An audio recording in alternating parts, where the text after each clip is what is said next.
Wiesz co, Radek? Tak się zastanawiałem ostatnio, że trochę łatwo nam idzie ten podcast i może podkręćmy sobie śrubę. Mam dla ciebie wyzwanie. Ja wymyślę słowo dla ciebie, ty wymyśl słowo dla mnie i zadanie polega na tym, żeby jak najbardziej naturalnie przemycić to słowo w dzisiejszym odcinku. Co ty na to? Łajdak. To nie, że cię przezywam, ale to jest słowo dla ciebie, więc zgadzam się, bardzo podoba mi się ten pomysł. Parzy broda. Level hard. Okej. Cześć Radek. Cześć Adam. Wiesz co? Co? Beat happens. Podoba mi się to. Dobra, zostawiamy. Wiesz co, Radek? Tak sobie pracuję już kilkanaście lat w różnych miejscach i jedna rzecz, która zawsze przykuwa mi uwagę, to w jaki sposób ludzie pracują w danym miejscu. I niestety z przykrością muszę stwierdzić, że w bardzo wielu miejscach bardzo wiele osób w ogóle nie zwraca uwagi na ergonomię swojej pracy. Czy ty też się może z czymś takim spotkałeś? O, to ciekawe. Powiem szczerze, że raczej nie zwracam na takie rzeczy uwagi, ale może zanim rozwinę swoją myśl, czy możesz przypomnieć nam, co to jest ergonomia? Jasne.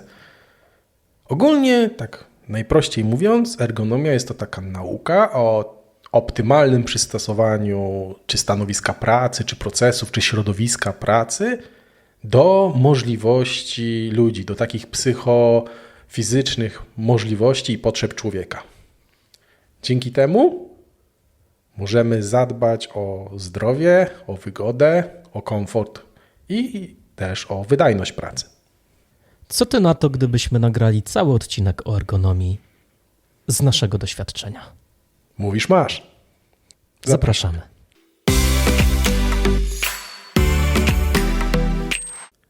Zdarzało mi się pracować w biurze, zdarzało mi się pracować zdalnie,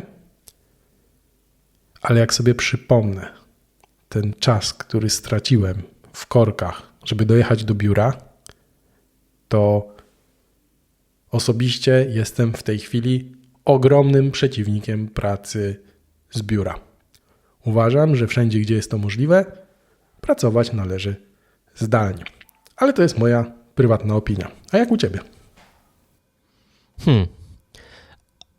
Jestem zaskoczony, że jesteś radykalny w tej kwestii, ale rozumiem twój punkt widzenia.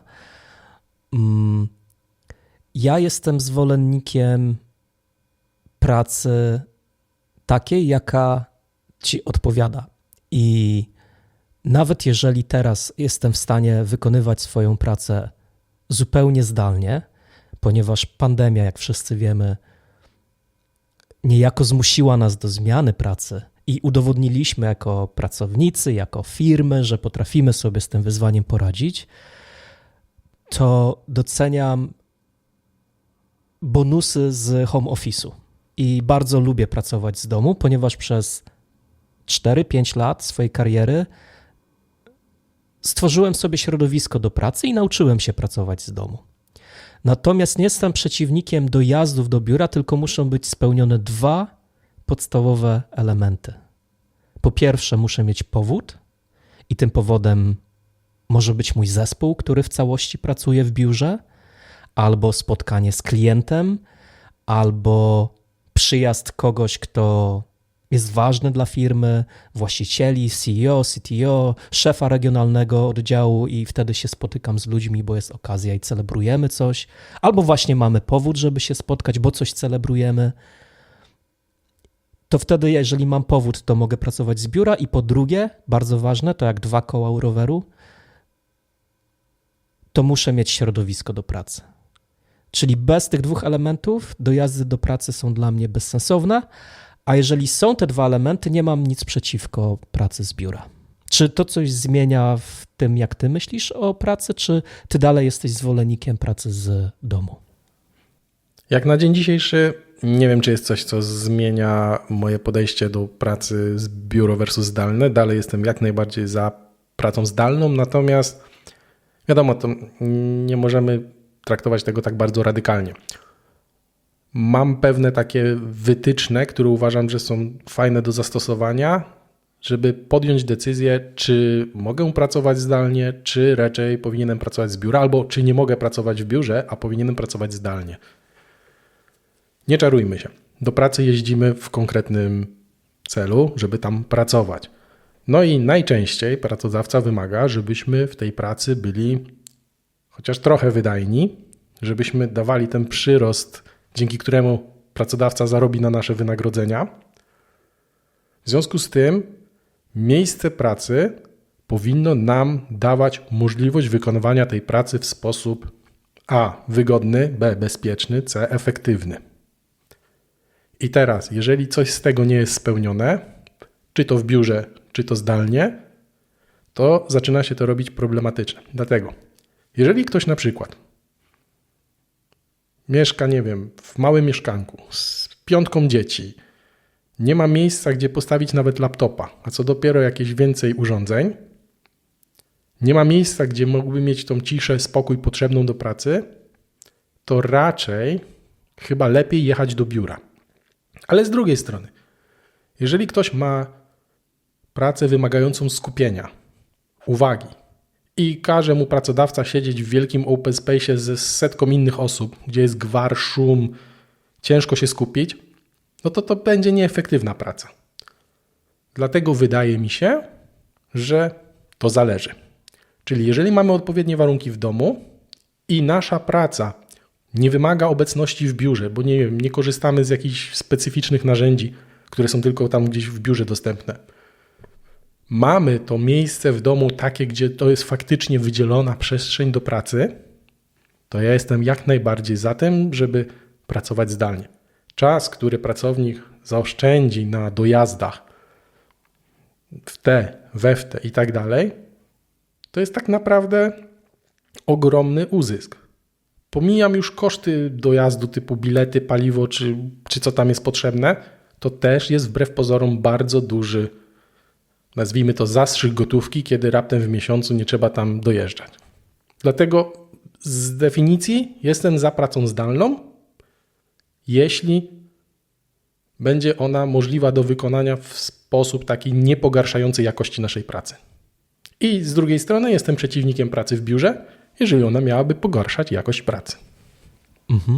To mam teraz pytanie, bo czytałem ostatnio artykuł i to jest taki trochę temat na czasie, że duże firmy no niejako nie tyle co proszą, ale wręcz zmuszają swoich pracowników do powrotów do biura. Jak myślisz w kontekście na przykład ergonomii, czy jest jakieś uzasadnienie, żeby pracownicy jednak pracowali z biura? I tu znowu to zależy. Ja wyznaję taką starą, dobrą zasadę, że z niewolnika nie ma pracownika. Jeżeli pracownik nie czuje się dobrze w biurze, warunki, które biuro oferuje, nie są odpowiednie do pracy, którą ten pracownik wykonuje, to on nie będzie zadowolony z tej pracy, będzie się frustrował tym, że nie ma warunków, które pozwalają mu dobrze pracować, więc w pewnym momencie możemy doprowadzić jako pracodawcy do sytuacji, gdzie taki pracownik powie, wiecie co, ja już mam tego dość. No i nie wiem, czy to jest dobra rzecz, czy źle. Z drugiej strony potrafię zrozumieć, że niektórzy pracodawcy tak jakby nie ufają swoim pracownikom, że oni będą faktycznie tam pracować zdalnie. Albo, że jeśli nie będziemy zebrani kolektywnie, to ta praca nie będzie taka zespołowa. Teraz jest taka moda na pracę zespołową. Osobiście na przykład więcej pracuję zespołowo zdalnie, niż jak siedziałem w biurze. To jest ciekawa obserwacja. Myślę, że też ten czas, ten okres, gdzie pracowaliśmy zdalnie, bo musieliśmy, a później mogliśmy, też pokazał, że jednak te firmy nie poupadały i jestem ciekaw, nie mam dostępu do żadnych danych, ale jestem ciekaw, jakie dane albo jakie oczekiwania są związane z tym, że gdzieś tam następuje teraz taki odwrót od pracy zdalnej, a w kierunku pracy hybrydowej na ten moment i ciekaw też jestem, jak daleko to pójdzie. Jedyne rozwiązanie, czy jedyną odpowiedź, jaką widzę, to wtedy, kiedy ma to sens w kontekście zespołów, gdzie rzeczywiście bycie razem w jednym pomieszczeniu wzmaga kreatywność, networking jest istotny w pracy i tak dalej. Mam wrażenie, że my jako inżynierowie, czy jako bardziej techniczny dział, czy grupa ludzi, którzy muszą się skupiać na zadaniu, mieć ten deep focus, ma więcej jednak benefitów z pracy zdalnej. Oczywiście przy założeniu, co ty powiedziałeś, że to domowe biuro, jakkolwiek jest zorganizowane, no ma rację bytu. Czyli jeżeli ktoś rzeczywiście, nie wiem, wynajmuje pokój na przykład, tutaj już bym zadał sobie pytanie i to jest przykład z mojego podwórka. Wynajmowałem pokój, a reszta mieszkania była współdzielona. Czy to było ok? Czy to było zdrowe dla mnie, że pracowałem z tego samego miejsca, w którym też spałem, w którym jadłem posiłki, w którym żyłem na co dzień, tak? Czy gdzie jest ta granica między pracą, a gdzie jest mój prywatny czas? Gdzie jest moje miejsce pracy, a gdzie jest moje miejsce do życia? Nie ukrywam, że kiedy miałem taki okres w swoim życiu, to nie było łatwe. Więc może na tamtym etapie łatwiej byłoby mi jeździć do biura. Jest to indywidualna kwestia raz jeszcze, chociaż gdybym patrzył holistycznie na ten temat, to uważam, że engineering jako taki powinien mieć wybór pracy zupełnie z domu. No jak już jesteśmy przy pracy z domu, to jak u ciebie wygląda takie, wedle twojego wyobrażenia, takie idealne miejsce pracy w domu? Jakie elementy muszą być? Jak to musi działać, żebyś stwierdził, tak, to jest moje idealne miejsce pracy z domu? To jest ciekawe pytanie do mnie skierowane akurat, ponieważ przeszedłem przez wiele etapów w swoim życiu, odkąd praca zdalna stała się elementem naszego życia. I zacząłem od kompletnie nieposiadania takiego miejsca do pracy. Dzisiaj sporo się zmieniło, więc organizuję sobie to miejsce tak, jak chcę. I może nie jest jeszcze perfekcyjne, ale absolutne minimum to jest posiadanie własnego biurka. Biurka, które w mojej głowie po prostu jest związane z pracą. Raczej przy tym biurku nie robię nic innego. Jeżeli piszę jakiś dokument, jakiś list wysyłam i to jest w moim prywatnym czasie, to robię sobie to przy stole albo siedzę na sofie. Biurko w mojej głowie, odkąd je mam, wiąże się nierozerwalnie z pracą. Więc to jest jedna rzecz. Druga to wygodne krzesło. Siedzę przy tym biurku przez kilka godzin, więc muszę mieć wygodne krzesło. Trzecia rzecz to taka higiena rozdziału pracy, czyli staram się wykonywać swoje obowiązki służbowe w godzinach pracy i nie zostawiać nic na wieczór, chociaż mówię, to nie jest idealne rozwiązanie. Do tego dołożyłbym jeszcze sprzęt, tak? W moim przypadku jest to jedynie laptop na ten moment, chociaż skłaniam się, to jest mój pierwszy krok do tego, żeby mieć swój pierwszy zewnętrzny monitor, który wiem, bo czasem pracuję z biura, wiem, że daje, bardzo mi ułatwia tą pracę na dzisiaj. A jak to jest u ciebie z twoją pracą z domu? No u mnie to jest bardzo ciekawy temat. Ja poniekąd pracę zdalną zaczynałem jeszcze przed pandemią, kiedy to jeszcze w ogóle nawet nie było modne i już wtedy dowiedziałem się kilku bardzo ważnych rzeczy, czyli na przykład środowisko pracy. Nie miałem dedykowanego miejsca do pracy, stworzyłem je sobie, natomiast problem polegał na tym, że moje godziny pracy pokrywały się w dużej mierze z godzinami przebywania domowników w domu.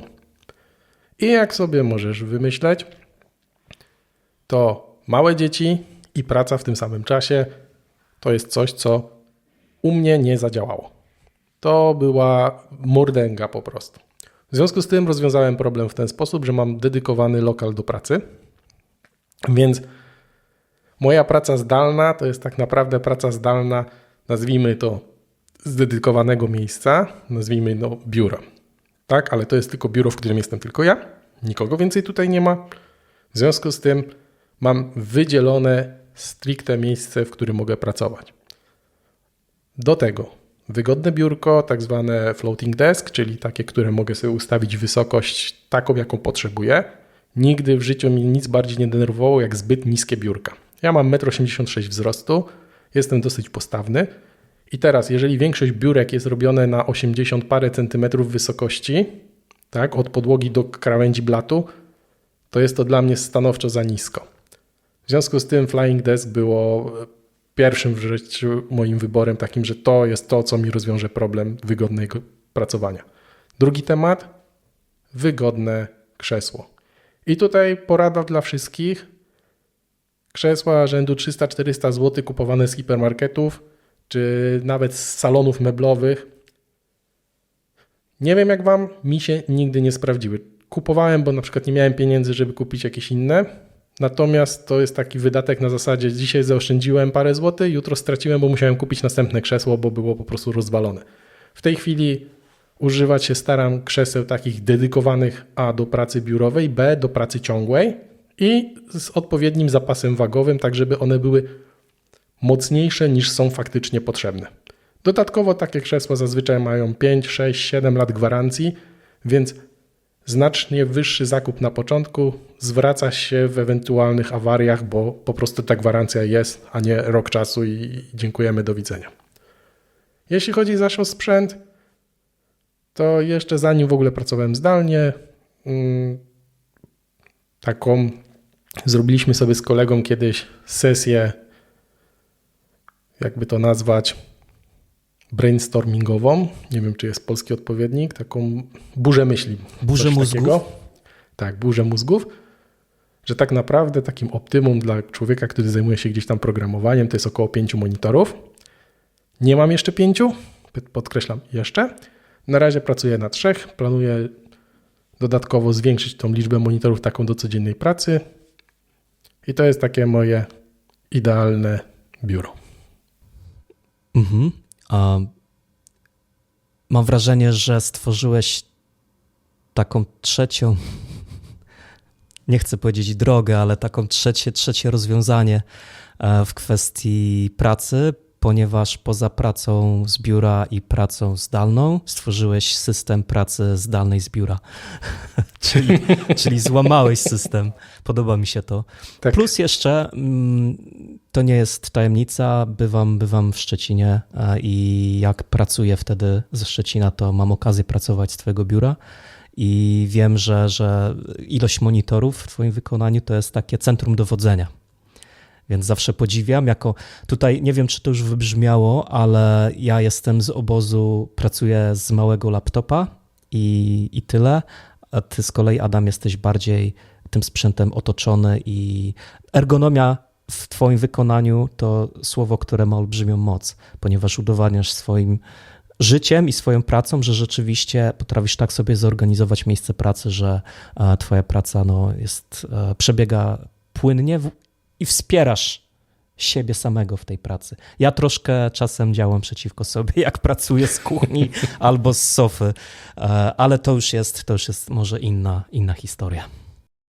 Ale powiem ci tak, że spokojnie mi też zdarza się pracować faktycznie z domu. Na przykład jak się gorzej czuję czy coś, to potrafię pracować po prostu całkowicie z domu, nieraz nawet z łóżka nie wyjść po prostu, żeby tylko przeboleć tą chorobę jakoś, a jednocześnie nie zawalić gdzieś tam obowiązków, kontraktów i tak dalej.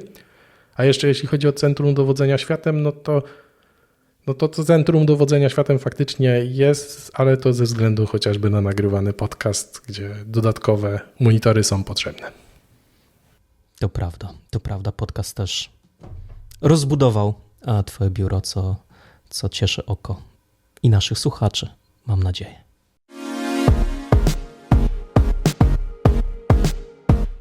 Dosyć płynnie przeszliśmy od takiej pracy zdalnej czy z domu do tego, jak urządzamy sobie biuro w domu. Wiem, Adam, raz jeszcze, że masz dużą wiedzę w kwestii ergonomii. Czy mógłbyś się podzielić z nami twoimi przemyśleniami na temat tych wszystkich schematów, które można znaleźć w sieci, jak trzymać łokieć, gdzie są jakie kąty, jak się powinno siedzieć przy biurku, żeby to było dla nas bezpieczne. Bardzo chętnie. Natomiast zrobię to w formie takiej, co się sprawdziło dla mnie i skąd mam potwierdzenie, że to, co wymyśliłem, jest, nazwijmy to, nieszkodliwe, a może i nawet zdrowe. Więc zacznijmy od tego, w jaki sposób u mnie jest to wszystko poustawiane, a później powiem, jak to się różni w stosunku do tego, co chociażby na szkoleniach BHP Wam prezentują. No więc, jeśli chodzi o wysokość biurka, zazwyczaj jak spojrzycie sobie na te schematy, to macie takiego człowieczka siedzącego na fotelu, gdzie nogi są prostopadle do podłogi, siedzisko, to na którym się opieramy, jest dosłownie na wysokości, tak jakbyśmy mieli zgięte nogi do kolana, także ta wysokość jest idealnie taki kąt prosty. Tak? Następnie ręce są położone na podłokietnikach dokładnie na takiej wysokości, jak nam zwisają ramiona w dół i to wszystko jest gdzieś skierowane w stronę klawiatury. Dla mnie jest to pozycja strasznie niewygodna, ponieważ gdybym miał tak mieć ustawioną klawiaturę, to biurko, blat musiałoby być gdzieś na wysokości, powiedzmy tam 60-70 cm nad poziomem ziemi. No dla mnie jest to niewygodne. Dodatkowo, jeśli zapewniamy, że siedzimy prosto, z głową wyprostowaną, szyją wyprostowaną, taką pozycją wyprostowaną i monitor ma być na wysokości mniej więcej oczu, czyli tak powiedzmy środek monitora plus minus powinien wypadać na wysokości naszych oczu, to przy tak niskim blacie musiałbym mieć strasznie wysoką podstawkę do monitora. To wszystko się nie spina ze sobą. Dodatkowo w tych wszystkich diagramach nikt nie wziął pod uwagę, że ten sprzęt ma też jakieś swoje ograniczenia. Czyli, że monitor ma tylko taką, a taką regulację, że na przykład laptop, który jest często podpięty do tego monitora, nie może być nie wiadomo jak ustawiony. To, że nie wiem, krzesełko ma jakiś tylko konkretny zakres regulacji. Dla mnie na przykład bardzo ważne jest, żeby krzesełko było bardzo głębokie. Tak? Nie lubię krzesełek, które są płytkie. Wtedy ja się osobiście męczę. Więc znalezienie krzesełka, które niby by pozwalało ustawić wszystko tak, jak jest według tych schematów, i mi się nie udało. Plus to, że pozycja, która jest na tym schemacie, dla mnie ona jest osobiście bardzo niewygodna. No i teraz, co mnie zainspirowało do tego, jak ja mam trochę poustawiane inaczej. Wiem, że pewnie dla większości ludzi to, co teraz powiem, to będzie jakaś herezja. Ale jeżeli udaliście się kiedykolwiek do gabinetu dentystycznego, to ja uważam, że fotel dentystyczny jest jednym z najwygodniejszych foteli, jaki kiedykolwiek używałem. Do tego stopnia, że przez chwilę miałem ochotę znaleźć jakiś fotel dentystyczny i sobie go zamontować jako po prostu fotel do pracy. Wow. Może dlatego, żeby był wygodny, żeby pacjenci nie uciekali. Może tak. To, co mnie odstraszyło, to cena, bo nawet używane egzemplarze to było grubo ponad 15 000 złotych. Aż tak szalony nie jestem, żeby tyle wydać na fotel. Natomiast zmieniło to trochę moje myślenie o tym, jaka pozycja jest wygodna. I teraz tak jak wspominałem wcześniej, mam biurko typu flydesk, które mam ustawione bardzo wysoko. W tej chwili jest to prawie 93 cm od poziomu podłogi do końcówki blatu. Ręce zamiast mieć oparte bezpośrednio na poręczach fotela, mam oparte na blacie. Blat mam głęboki, w związku z tym komputer stoi bardzo daleko ode mnie oddalony. Za komputerem stoją jeszcze monitory, tak, po lewej, po prawej i tak dalej, i na wprost. I teraz, jak ręce mam oparte, to mam na wysokości nieco poniżej barków. Czyli tak jakbyście wyciągnęli ręce sobie do przodu, oparli je delikatnie o biurko, w ten sposób mam oparte ręce. Ta pozycja jest o tyle wygodna, że nie ma czegoś takiego jak ciśnienie nadgarstka, czy jak to się to ładnie nazywa. Nie ma napięcia mięśni, tak? Wszystko luźno sobie spoczywa. Teraz tak.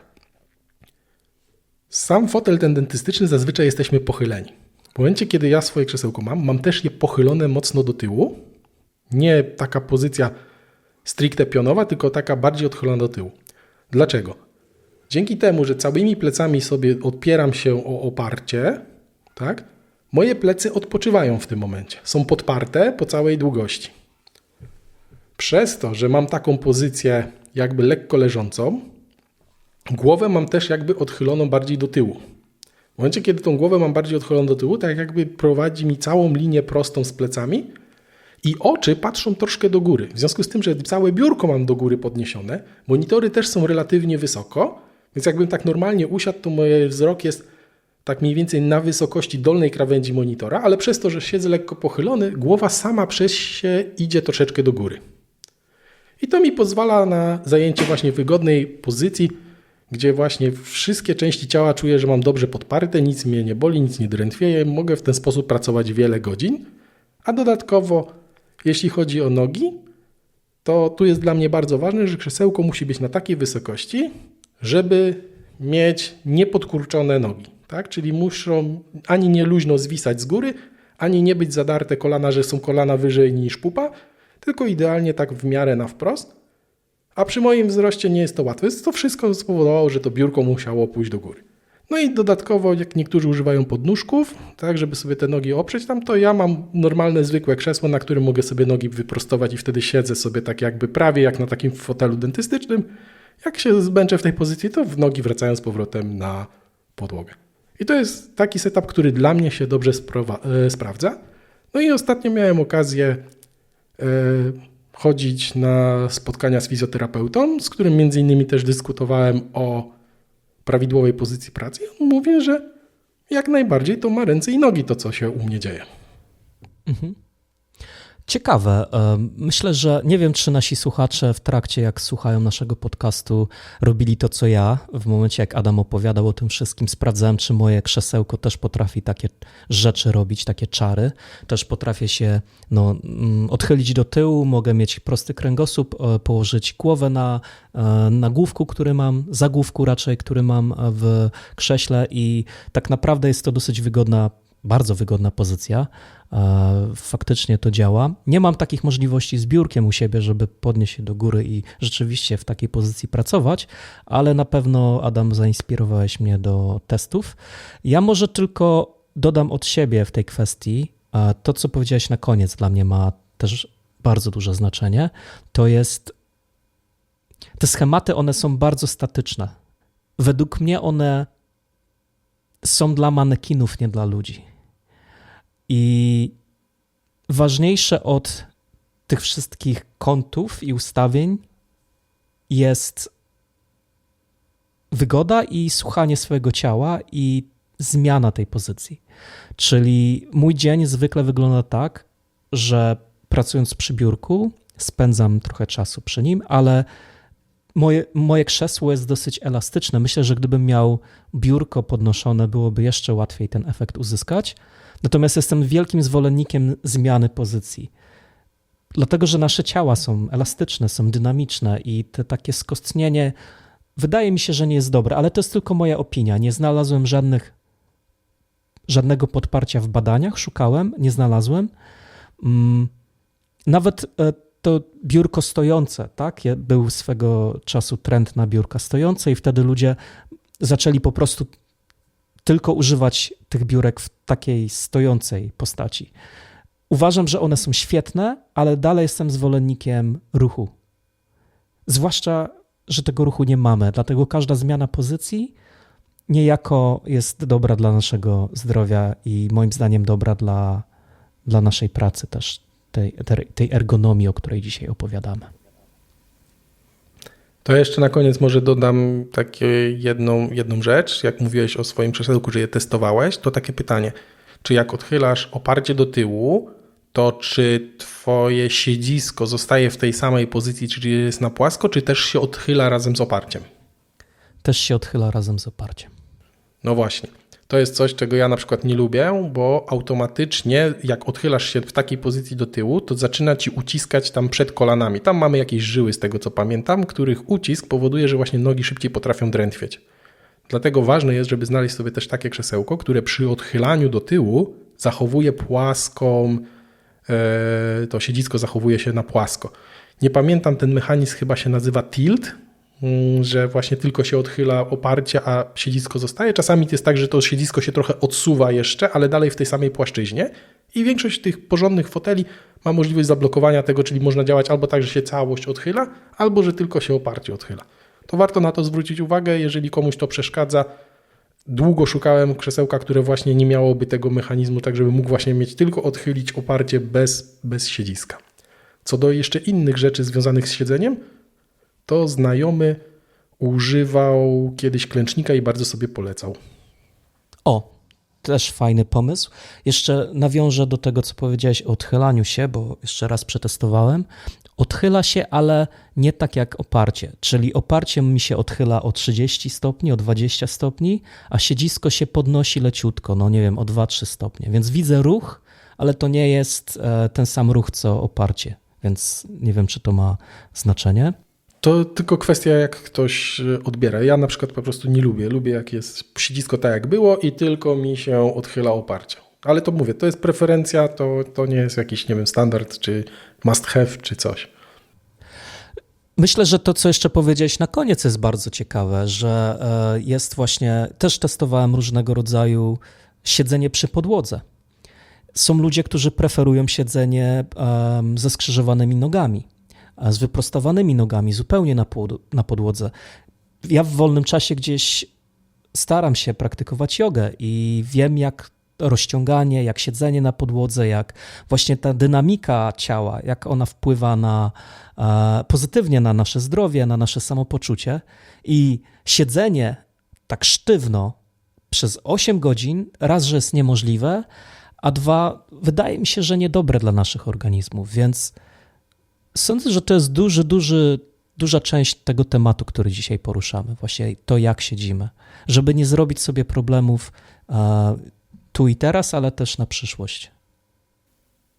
No to co, czyli możemy podsumować to w ten sposób. Każdy powinien dobrać sobie takie biurko i takie krzesełko, żeby było mu wygodnie, żeby jego ciało czuło się komfortowo, żeby nie czuło zmęczenia, nie czuło napięcia. Jeżeli możemy coś zmienić w jakimś słabym zakresie, bo nie mamy takiej dużej możliwości przemieszczania, przestawiania, zmieniania parametrów, zróbmy co możemy tym, co mamy. Tak, żeby poprawić swój komfort pracy. No i najważniejsze, róbmy sobie przerwy, w których będziemy mogli pochodzić, porozciągać się chwilę, dotlenić i ukrwić nasz organizm. Ja już chyba się przyznałem, jakim jestem ignorantem w kwestii sprzętu. Nie mam monitorów obecnie, mam laptopa, na którym pracuję i tu moja opowieść się kończy. Jednak wiem, że dyskusja o tym, czy lepiej pracować na PC-cie, czy lepiej pracować na laptopie, czy używać myszki, czy zewnętrznej klawiatury, czy może jakiś trackballi, czy touchpada, to są takie gorące dyskusje. Ja już swoją opinię wyraziłem, używam laptopa z touchpadem. Adam, czy ty masz jakieś preferencje albo opinie w tym temacie? Zawsze mam preferencje i zawsze mam jakąś opinię.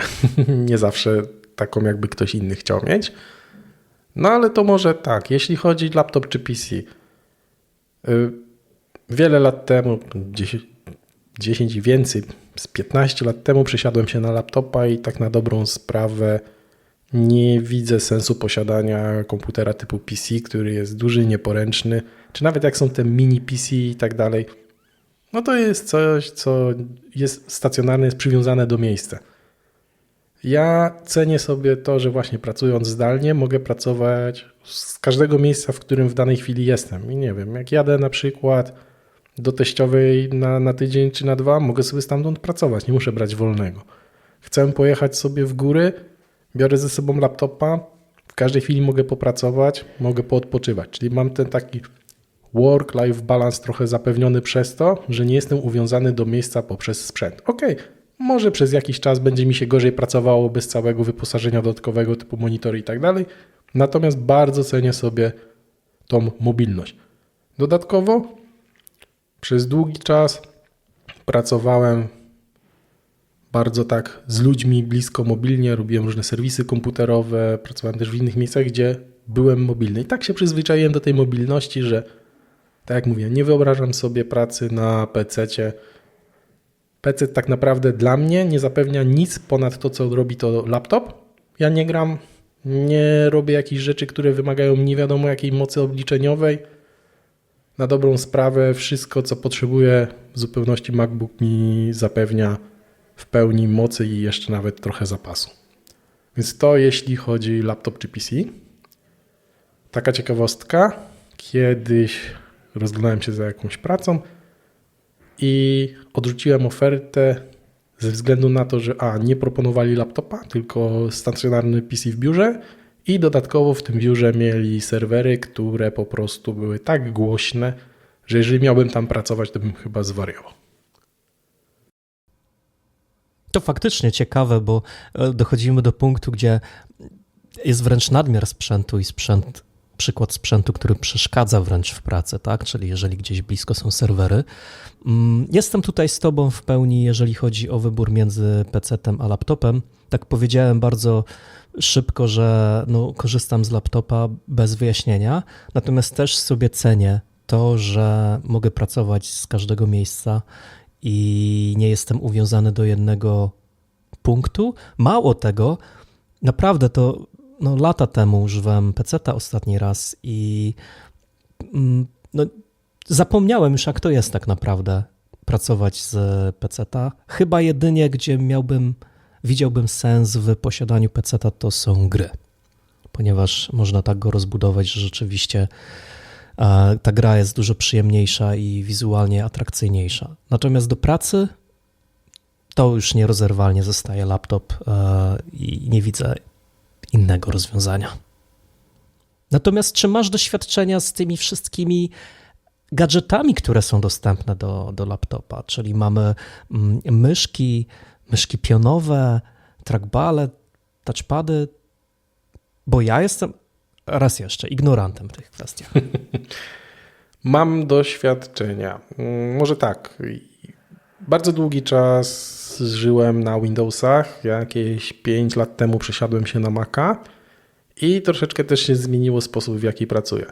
No i teraz tak, jak używałem laptopów Windowsowych, tu nie będę się ukrywał, głównie starałem się używać Deli, bo jakoś wyjątkowo ta firma mi podpasowała, jeśli chodzi o jakość wykonania, cenę i to, co ja oczekiwałem od laptopa.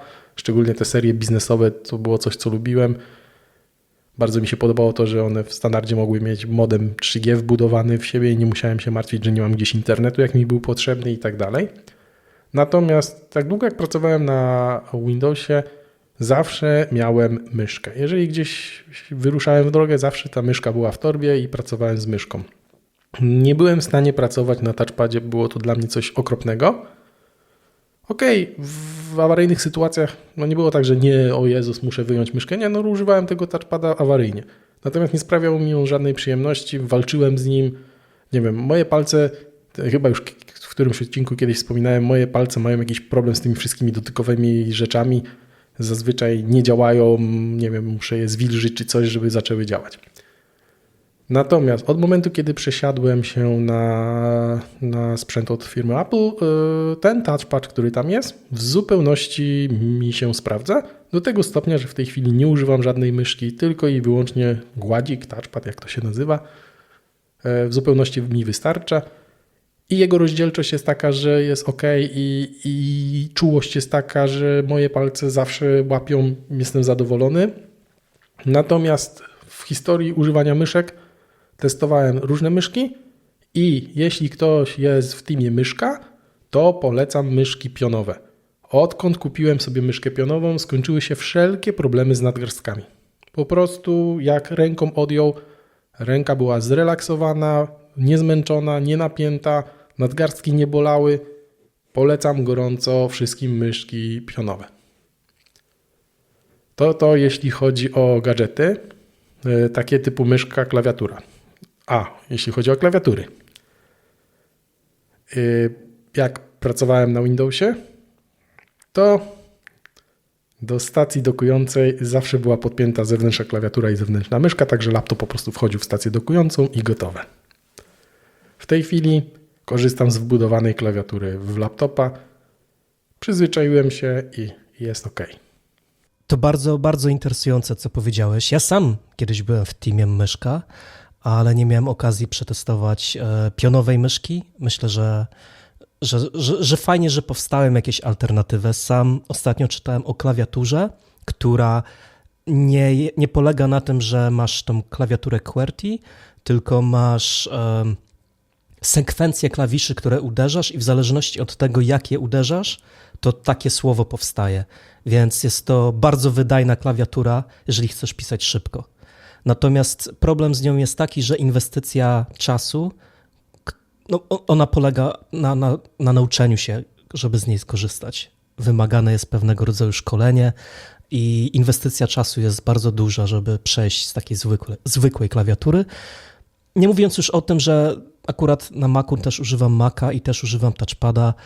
Ta bliskość klawiatury i touchpada to już mam we krwi na ten moment, że jak pracuję z tą klawiaturą i z tym touchpadem, to nawet za bardzo nie myślę o tym, jak to działa. Więc dlatego też pewnie nie jestem otwarty na te hardware'owe nowinki, jeżeli chodzi o jakieś usprawnienia w pracy. Wiesz co, to może taki challenge'ik mały dla naszych słuchaczy, tych, którzy jeszcze używają takich zwykłych fizycznych klawiatur niewbudowanych w laptopa. Ogólnie nasze mózgi, żeby długo pozostać sprawne, lubią mieć wyzwania. No i takim wyzwaniem, które każdy z nas może sobie stworzyć, to jest zmiana układu klawiatury. Na przykład zamiast klawiatury w układzie QWERTY, czyli że mamy te literki Q, W, E, R, T, Y na klawiaturze, możemy na przykład zrobić sobie klawiaturę w układzie dworak, gdzie literki są ułożone w ten sposób, że te najczęściej występujące w danym języku są na tym środkowym wierszu, tak żeby jak najmniej ruchów palców trzeba było wykonać, żeby dostać się do tego, co jest często. I teraz każdy z Was, kto ma taką fizyczną klawiaturę, może tak naprawdę wydłubać sobie te przyciski i poprzekładać je zgodnie z układem klawiatury, na przykład dworak, zmienić sobie w ustawieniach systemowych, że to jest klawiatura typu dworak i na przykład spróbować popisać na takiej klawiaturze. Wasze mózgi za 20-30 lat będą wdzięczne za taką próbę. Podoba mi się ten pomysł. Powodzenia. Dajcie znać w komentarzach, jak wam poszło.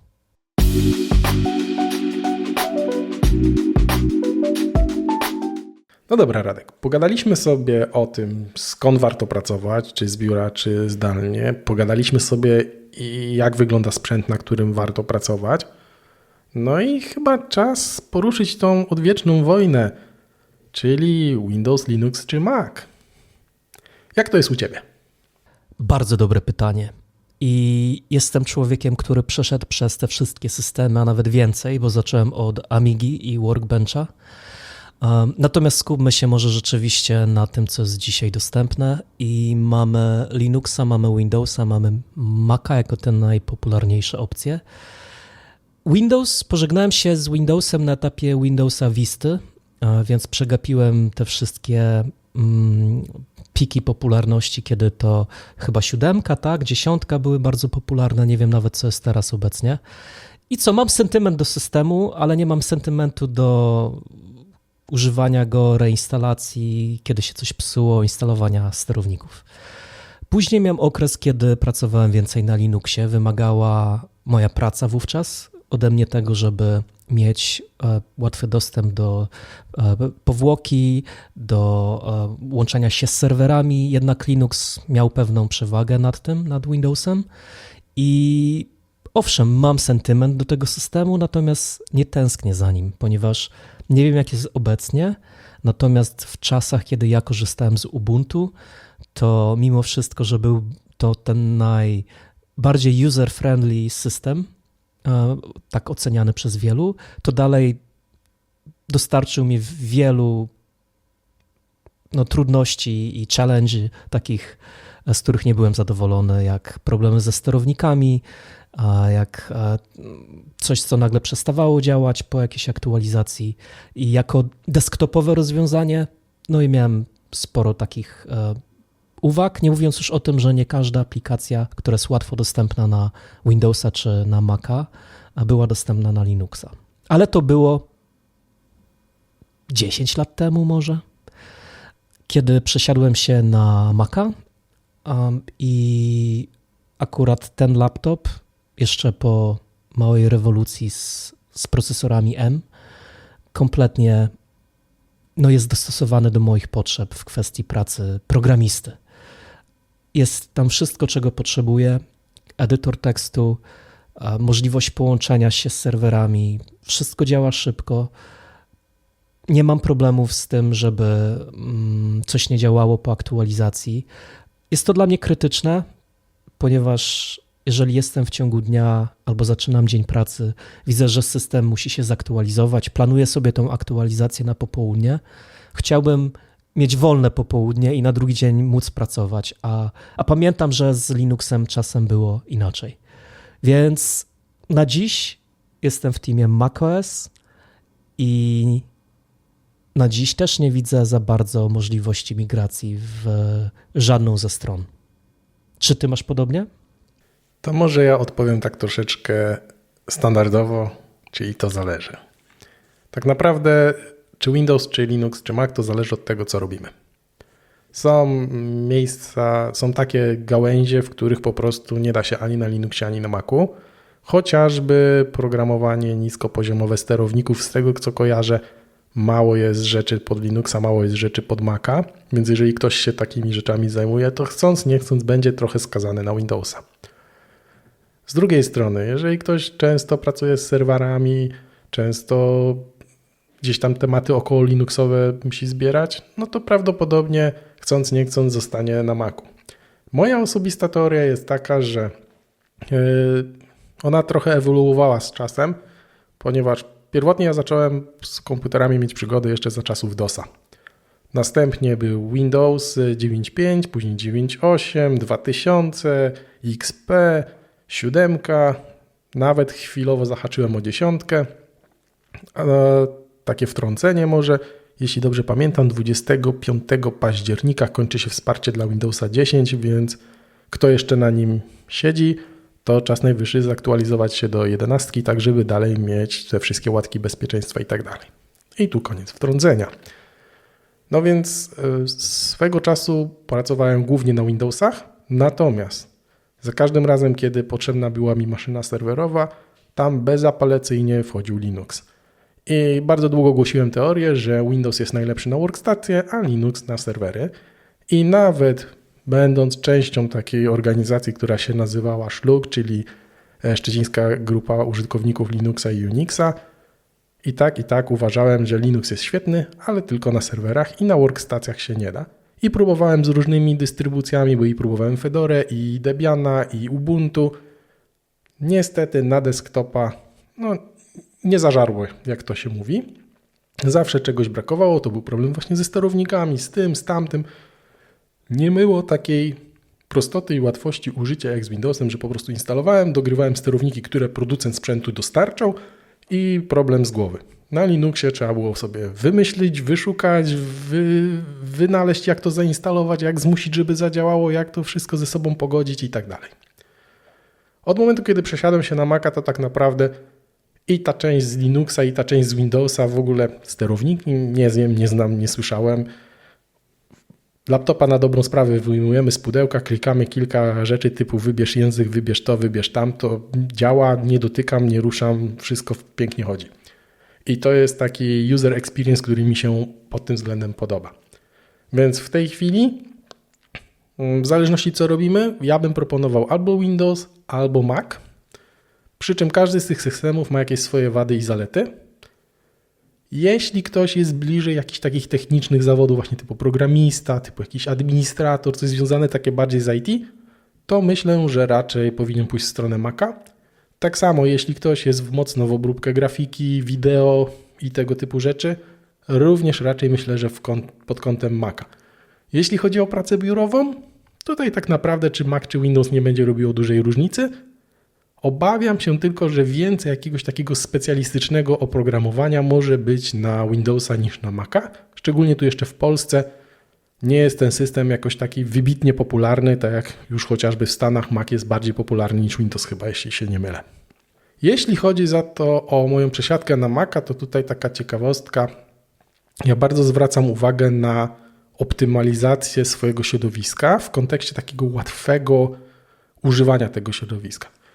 I najbardziej mnie zabolała jedna rzecz w momencie, kiedy się przesiadłem z Windowsa, gdzie mogłem łatwo zarządzać okienkami przez skróty klawiszowe, że mogłem na przykład powiększyć okienko, pomniejszyć, przesunąć do lewej, do prawej krawędzi ekranu, powyrównać dwa okna obok siebie.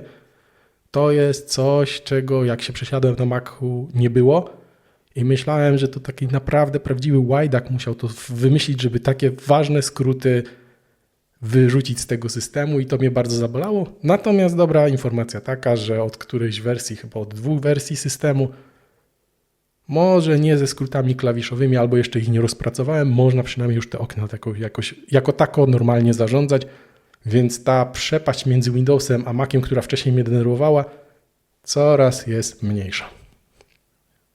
Na korzyść Maca oczywiście. To prawda. To może jeszcze dodam od siebie, że jeżeli chodzi już o sam software, czy może tak jak ja poprawiam sobie jakość pracy, czy ułatwiam sobie życie, to korzystam bardzo często z hot cornersów.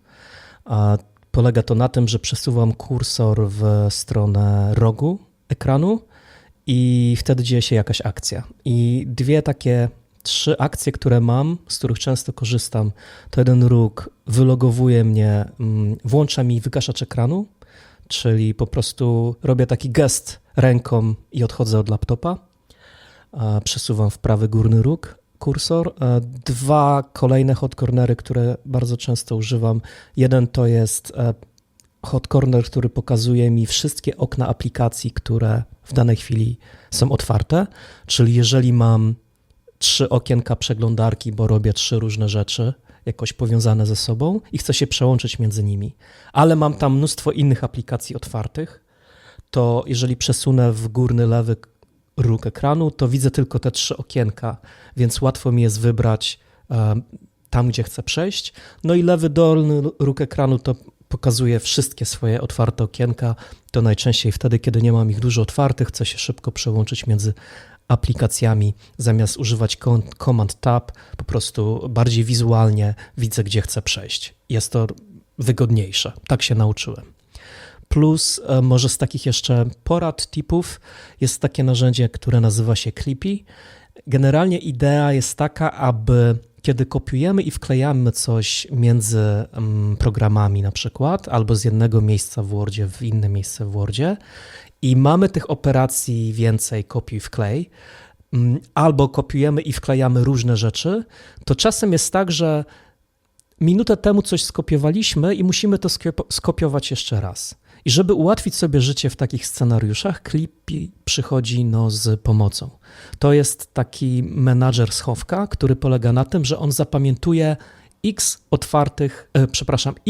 skopiowanych ostatnio wartości. Czyli jeżeli z jakiegoś powodu muszę wkleić swój adres e-mail w kilka okien formularza, to mogę sobie go skopiować, Clippy to zapamięta i później w takim menu kontekstowym mam zdefiniowany skrót klawiszowy Command E, wyświetla mi się okno, z którego, może nie okno, ale menu, z którego wybieram kilka ostatnich pozycji i z tych pozycji wybieram to, co kiedyś już kopiowałem. Bardzo, bardzo przydatna funkcja i ułatwiająca życie. Czy ty masz takie, w kwestii software'u, masz takie porady, sztuczki, które pomagają ci na co dzień? Oj, sporo takich mam. Też używam Clippy, tylko u mnie Clippy jest Control Command V, żeby było blisko do tego skrótu standardowego wklejania. Dla tych osób, które nie są na Macach, na Windowsie jest natywnie coś takiego jak multischowek. Trzeba to tylko włączyć, jeśli dobrze pamiętam. I warto z czegoś takiego skorzystać, bo to się przydaje. Natomiast dla mnie największym tipem, jaki mogę komuś dać, to jest nauczenie się skrótów klawiszowych. Różnych skrótów klawiszowych w różnych programach. Żeby było śmieszniej, większość skrótów klawiszowych jest podobna, a jak nie taka sama w programach, między systemami operacyjnymi jest dużo skrótów klawiszowych, które są dokładnie takie same. I na przykład bardzo często obserwowałem, że dużo ludzi, żeby coś skopiować i wkleić, to zaznacza to, co chce skopiować, następnie wchodzi tam plik, edycja, w zależności jaki tam system, kopiuj, później w miejsce docelowe się przyklikują, edycja, wklej, a tak naprawdę Można to zrobić bardzo prostym skrótem klawiszowym, czyli na Windowsie Ctrl-C to jest kopiuj, Ctrl-V to jest wklej, na Macu odpowiednio Command-C kopiuj, Command-V wklej. Na Linuxie Ctrl-C tak jak na Windowsie i Ctrl-V tak jak na Windowsie. Znacząco umiejętność korzystania ze skrótów klawiszowych pomaga. I tak na przykład, nie wiem, bardzo często Ctrl-S czy tam Command-S to jest zapisz. Te skróty klawiszowe często nie są przypadkowe, tylko na przykład są wzięte od pierwszych literek słów po angielsku, które te operacje oznaczają. Na przykład Command-S to jest od save. Ctrl-O albo Command-O, czyli otwórz, od open. I w ten sposób można sobie łatwo zapamiętać skróty klawiszowe, które są dosyć uniwersalne, a znacząco przyspieszają pracę z programem. Nie trzeba tyle klikać, nie trzeba odrywać rąk od klawiatury. Można po prostu większość rzeczy zrobić z poziomu klawiatury. Radek, jak już jesteśmy przy temacie software'u, czy Windows, czy Linux, czy Mac, to ja chciałbym jeszcze poruszyć jeden temat, który uważam za dosyć ważny w aspekcie ergonomii pracy, ale w kontekście tego, co mamy na ekranie. I to też trochę wytłumaczy, dlaczego jestem takim zwolennikiem zewnętrznych monitorów i to w dużej ilości.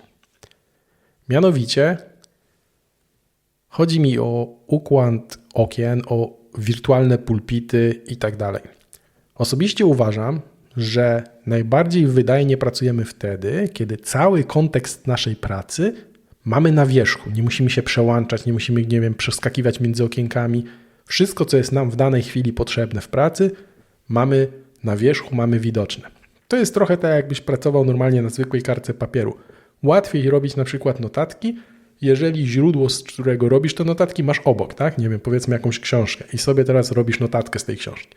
W momencie kiedyś, nie wiem, musiałbyś za każdym razem, kiedy chcesz sobie zapisać coś, musiałbyś wyjść z tej biblioteki, pójść do, nie wiem, sklepu papierniczego, tam sobie coś zapisać w zeszycie, wrócić z powrotem do biblioteki, znowu wziąć tą książkę, przeczytać kawałek i tak cały czas chodzić w te i we w te, no to według mnie jest to bardzo nieefektywne.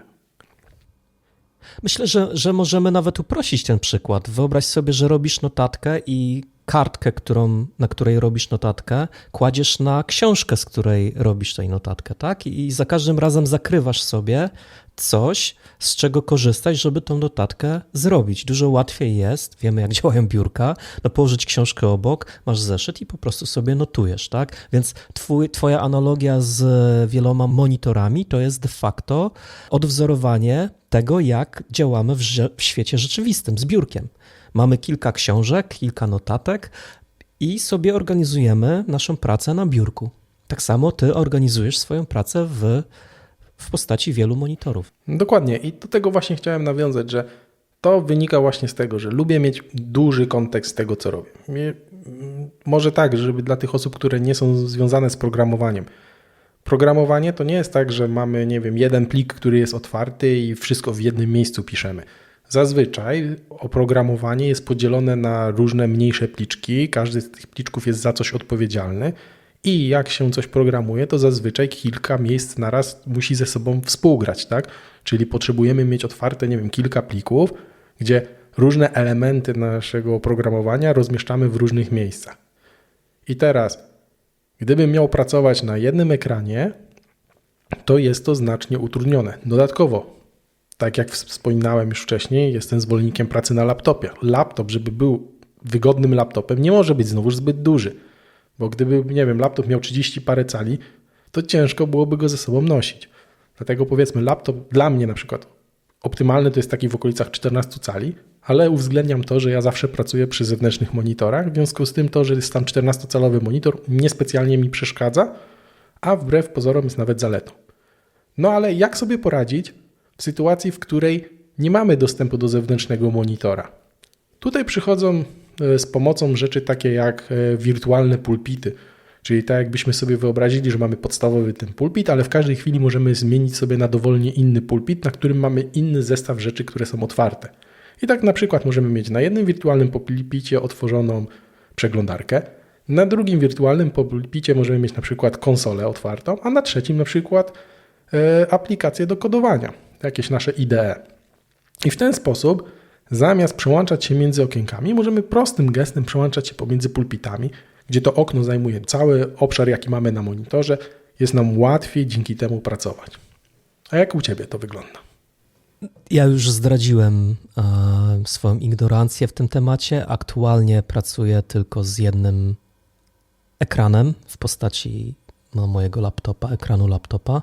Natomiast jestem blisko zmian, ponieważ doceniam też właśnie to, co powiedziałeś, pracę w kontekście. Czyli żeby więcej było widać na dzień dobry, jak piszę kolejną linię kodu albo rozwiązuję jakiś problem, jakiś troubleshooting, to wtedy mam więcej tych źródeł informacji, z których mogę korzystać bez konieczności ciągłego przełączania się między oknami. Więc jak najbardziej to doceniam i małymi krokami, ale też wykonuję jakieś zmiany w swoim życiu. Jeszcze może coś, o czym chciałbym wspomnieć, to co ty powiedziałeś, Adam, o tym, że my jako programiści nie pracujemy na jednym pliku. Tam jest mnóstwo plików, które musimy posprawdzać, w których w danej chwili nasz mózg jest zaangażowany.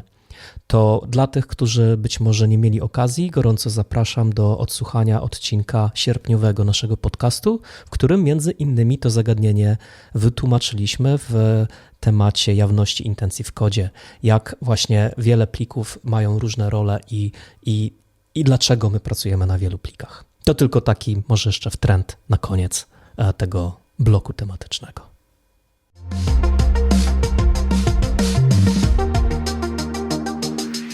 Radek, tak w sumie przez naszą rozmowę przewijało się kilka razy, że używamy Maca, że dlatego, że pracujemy w terminalu, w ogóle używamy aplikacji terminalowych. No i tak przypomniała mi się taka trochę odwieczna wojna środowiskowa z pytaniem, czy lepiej klikać, czy lepiej pisać. Czyli czy lepiej klikać myszką gdzieś tam po GUI, czy lepiej umieć wszystko jak te magiczne takie, wiecie, komendy i tak dalej, że wszystko się dzieje od pisania. Jak to jest u Ciebie? Jak według Ciebie jest łatwiej, lepiej, wygodniej? Dziękuję Ci za to pytanie, bo uważam, że jest bardzo ważne w naszej branży, ale też może chciałbym jednak słowo wstępu tutaj dodać. GUI czy CLI, czy CLI? To jest tak, brzmi enigmatycznie, nawiązując do poprzedniego odcinka. Natomiast chodzi o to, że niektóre rzeczy można w naszej branży wykonać dwojako. Albo poprzez interfejs graficzny, czyli to GUI, gdzie tak jak mamy na przykład pulpit, widać ikony, możemy tworzyć nowe foldery, możemy w tych folderach tworzyć nowe pliki albo przenosić pliki z jednego folderu do innego. Więc pulpit jest taką wizualizacją tego, co jest na dysku zapisane. Przy czym programiści, administratorzy, ludzie z branży IT ogólnie mają też możliwość zarządzania tym poprzez czarne okienko, czyli terminal, w którym można wykonać jakieś komendy, które są te same, co na pulpicie, ale zamiast wykonywać gesty myszką, piszemy komendy w tym terminalu. Radek, ja bym tu dodał jedną rzecz, że nie tylko osoby z branży IT, nie tylko programiści czy administratorzy, tylko każdy ma możliwość skorzystania z tego magicznego czarnego okienka i tak naprawdę ja osobiście gorąco zalecam do tego, żeby się z tym okienkiem zapoznać i żeby je odczarować trochę, że nie jest takie magiczne i nie wiadomo o co chodzi. Pełna zgoda. Rzeczywiście nasze zawody bardziej z tego korzystają, ale każdy z tego może korzystać. Jak najbardziej słuszna uwaga, dzięki za to. I teraz, skoro już wiemy, że mamy dwie możliwości wykonywania swojej pracy, dwa sposoby na to może cię zaskoczę, ale według mnie to zależy. Czemu kradniesz moją odpowiedź? Bo jest dobra, bo pasuje. Jeżeli szukam przepisu na parzy-brodę, no to raczej skorzystam z przeglądarki, wejdę sobie w Google czy w coś innego i tam sobie znajdę ten przepis. Dla ludzi, którzy nie wiedzą, parzy-broda to jest taka regionalna polska potrawa charakterystyczna dla Kielecczyzny. Więc Czemu miałbym korzystać z Links'a? Jest taka komenda w linii komend Links, która daje ci dostęp do przeglądarki w terminalu, czyli wszystko jest tekstowe. Mógłbym, ale wygodniej jest skorzystać z przeglądarki. Natomiast są pewne operacje, które wygodniej jest mi wykonać z poziomu linii komend, albo po prostu nie mogę ich wykonać z poziomu przeglądarki, chociaż i tu zdarzają się wyjątki. Może za chwilę opowiem o wyjątku, natomiast podsumowując, GUI czy CLI to zależy. Jestem wielkim fanem linii komend, ponieważ daje mi większe zrozumienie, jak coś działa i tutaj świetnym przykładem jest Git, którym można zarządzać z poziomu przeglądarki. Nie wszystko da się wykonać z poziomu przeglądarki i teraz jeżeli pracuję z poziomu linii komend z Gitem, mam wrażenie, że buduję sobie większą wiedzę na temat tego narzędzia i w chwilach kryzysu albo jakichś nieprzewidzianych przez przeglądarkę scenariuszy, które muszę wykonać, jestem gotowy do pracy z tym Gitem z linii komend. Nie jestem, ten próg wejścia już jest niższy, nawet jeżeli robię coś nowego, bo mniej więcej wiem, jak to działa. A ty w którym obozie jesteś, Adam? No już trochę zdradziłem, że ukradłeś mi odpowiedź, że to zależy. Tak, zależy od programu, w jakim pracuję. Jeśli na przykład muszę pracować w Excelu czy w Wordzie, to raczej chcąc, nie chcąc jestem trochę skazany na klikanie, chociażby w Excelu używam bardzo dużo różnych skrótów klawiaturowych, bo jest mi na przykład szybciej i łatwiej niż przez klikanie. Chociażby, może komuś się przyda taka podpowiedź, w Excelu, jeżeli chcecie wpisywać coś do komórki, to po prostu, w sensie chcielibyście edytować treść, która już jest tam wpisana, to po prostu możecie nacisnąć F2 i automatycznie jesteście w trybie edycji w tej komórce. Czyli nie musicie kliknąć myszką gdzieś tam w to pole, w którym się normalnie wpisuje, żeby coś poedytować, możecie to zrobić szybciej, bez odrywania rąk od klawiatury. Albo jeżeli chcecie szybko coś skopiować, nie wiem, z wiersza, z komórki u góry do komórki na dole, Ctrl-D czy Command-D, w zależności od tego, na jakim systemie jesteście, też znacznie szybciej i łatwiej to zrobić, niż tam kopiuj, wklej, przesuń się i tak dalej. Więc wszystko zależy od tego, czego używacie. Też, tak jak Radek, uważam, że konsola jest świetna i wręcz czasami niezastąpiona do różnych rzeczy. I tutaj nawet nawiążę też do Gita. Mimo tego, że jest dużo klientów Gita dostępnych, to tylko terminalowa wersja to jest coś, co rozumiem i umiem użyć. Tych wszystkich GUI wersji gubię się w tym, nie rozumiem, co tam się dzieje, nie jestem pewien i przez to się tego boję. To mam jakby dwie rzeczy jeszcze do dodania w tym temacie. Pierwsza to, co powiedziałeś o skrótach klawiszowych. Skoro jesteśmy w temacie terminali, nie wiem, czy tak jest wszędzie, ale iTerm 2, taki popularny dosyć na Macu terminal, ma bardzo fajny skrót klawiszowy Command-Shift-E, który pozwala ci na synchronizację komend między tymi samymi zakładkami w tym samym oknie. Czyli jeżeli mam okno terminala i potwieram 10 zakładek, albo podzielę ekran terminala na 10 części, bo też tak można zrobić, to po wciśnięciu Command-Shift-E każda litera, którą wprowadzę na klawiaturę, czy wszystko, co wkleję przez Ctrl-V, zostanie wykonane na wszystkich 10 zakładkach albo 10 podziałkach okna. To jest bardzo pomocne, bo automatyzuje manualną pracę wtedy, kiedy na przykład łączymy się do 10 serwerów i chcemy na tych 10 serwerach wykonać tę samą operację. Albo chcemy przeglądać logi z tych 10 serwerów jednocześnie. Możemy to zrobić właśnie w taki sposób. To jest może taka ciekawostka w kwestii skrótów klawiszowych. I jeszcze jedna ciekawostka a propos Gita. Ostatnio miałem przykład, gdzie Git w GUI uratował mnie, a terminal nie mógł. Słuchamy. Miałem problem z wykonaniem patcha, backportu patcha do jakiejś wersji oprogramowania i kiedy robiłem to w terminalu, miałem problem ze znakami końca linii. Prawdopodobnie, nie zbadałem tematu do końca, ale repozytorium, czy może plik, który został wysłany do repozytorium, może był napisany na Windowsie, u mnie na Macu. Za każdym razem, jak zmieniałem tylko 2 linie w tym pliku, Git traktował to jako zmianę w całym pliku, ponieważ znaki końca linii się nie zgadzały. I próbowałem różnych możliwości z konwersją, z ignorowaniem tych znaków końca linii, różnych ustawień. Niestety poległem.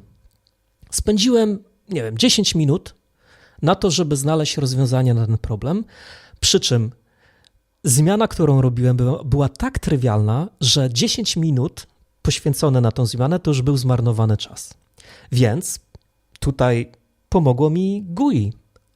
Pomyślałem, jak mogę to rozwiązać inaczej, nie angażując się za bardzo w rozwiązanie problemu znaków końca linii, bo absolutnie nie był to mój cel. Moim celem było po prostu zmiana 2 linii w pliku, który już istniał w repozytorium. Co zrobiłem? Wszedłem w GUI przez stronę GitHuba. Tam możesz wybrać branch i edytować plik w przeglądarce. Zmieniłem to, co chciałem, zapisałem, stworzyłem pull requesta, w efekcie tylko te 2 linie zostały zmienione, podczas gdy robiłem to przez terminal, uparcie, mimo wszystko przez te 10 minut walczyłem i ciągle cały plik był zmieniany. I okazało się, że był scenariusz, gdzie GUI jednak było pomocne. Uratowało mnie i zaoszczędziło mi sporo czasu i nerwów. Super to słyszeć. No to podsumujmy może to, co się dzisiaj dowiedzieliśmy z naszego odcinka. Czyli to zależy, czy lepiej pracować z biura, czy zdalnie. To zależy, czy lepiej mieć peceta, czy laptopa. To zależy od tego, co robimy, czy będziemy robić to na Windowsie, Linuxie, czy Macu. No ale to, co nie zależy, tylko każdy warto, żeby w to zainwestował, to poznanie skrótów klawiszowych. Czy chciałbyś coś dodać? Bardzo fajne podsumowanie i myślę, że to był jeden z twoich ulubionych odcinków, bo na wszystko odpowiedzią była twoja ulubiona odpowiedź, mam wrażenie. To zależy. Okej, to jeszcze chciałbym tylko dodać, że tak jak uprzedzaliśmy na początku, zarówno ja, jak i Adam mieliśmy bardzo trudne zadanie w tym odcinku. Mieliśmy przemycić słowa w sposób jak najbardziej naturalny. Adam miał powiedzieć łajdak, a ja miałem powiedzieć parzybroda. Jeżeli sądzicie, że Adam wykonał to zadanie lepiej, wyślijcie SMS-a na numer, oczywiście żartuję, skomentujcie nasz odcinek na YouTubie i dajcie nam znać, który sposób wplecenia słowa wydawał wam się bardziej oryginalny albo bardziej naturalny. Czekamy na wasze komentarze i do usłyszenia w następnym odcinku. Do usłyszenia. W historii używania myszek testowałem różne myszki i jeśli ktoś jest w teamie myszka, to polecam myszki pionowe.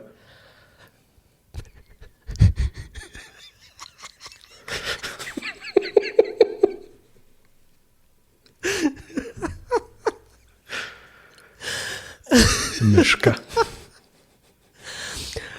O, chciałem coś powiedzieć i nie mogę. Przepraszam. Przepraszam. Wiesz co, to wszystko bardzo interesujące, co mówisz. Ja sam kiedyś byłem w teamie myszka. Przerywamy? I idziesz po kawę? Nie, idźmy dalej. Nie, jest okej.